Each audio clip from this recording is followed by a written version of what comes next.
Hey everyone, I'm Charlotte, and welcome to another episode of Art Deco and Museums. Today we're talking about Art Deco, history, and architecture. For those of you who are new here, I am Charlotte. I'm working on a comic series and a novel. The comic series will come out soon.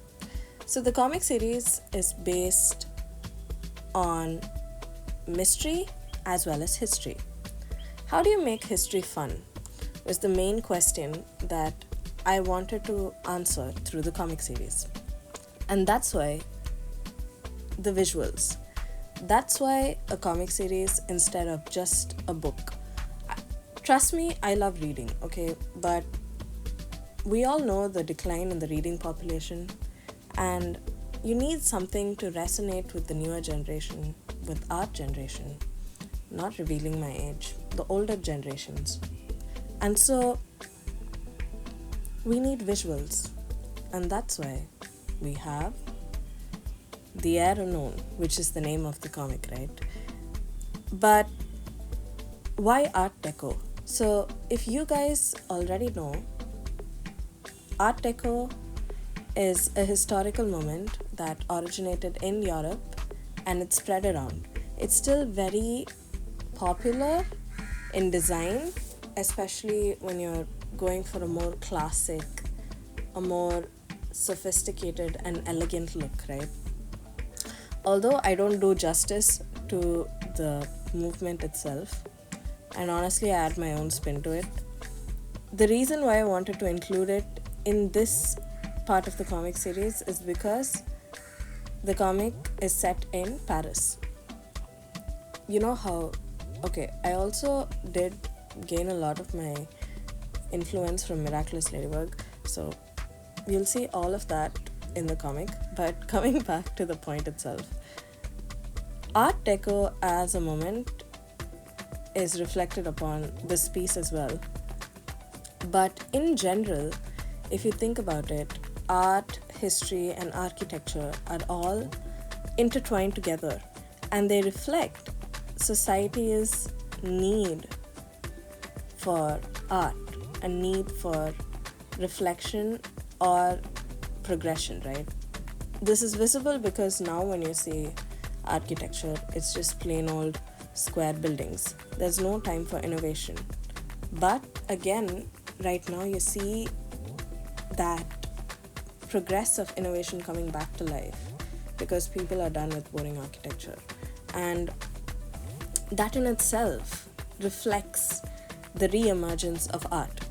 So take, for example, history, where we're talking about Romans, Greek, Islamic styles of architecture.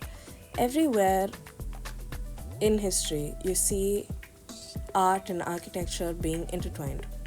And where do we find all of this? In museums, because most of us don't learn history. And fair, okay, I'm not coming against y'all, but because I personally love history, I don't understand why people don't. But it's a lot to remember. It's dull facts sometimes, but yeah.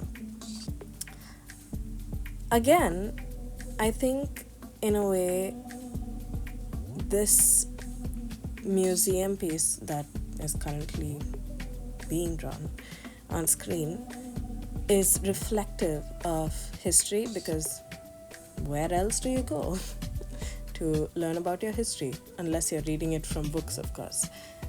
You go to museums to see your history, right? And you see the aesthetics of light academia coming into play.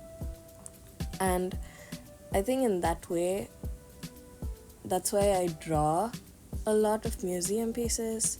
I try to incorporate Art Deco in my studies so that there is a theme that's going on. The point being that you need thematic art in order to know what you're going for. Otherwise, you're just pointlessly making art. Unless it's a coping mechanism, of course. If that is the case, then it's just a result, or not just a result. It is a result of your struggle and a result of whatever has happened to you, right? But if it's not a coping mechanism and it's something more than that, if you're trying to tell a story with it, then you need to know why. Why are you telling a story? What are the elements of your story? What is your story? You get what I mean? So it goes beyond just colors, characters. I think I mentioned this in the previous video that it's true. That's why we absorb our environment and we observe everything that's going around us. And that's true. But it's basically the balance that you bring to the world of storytelling, the world of visuals and creation, right?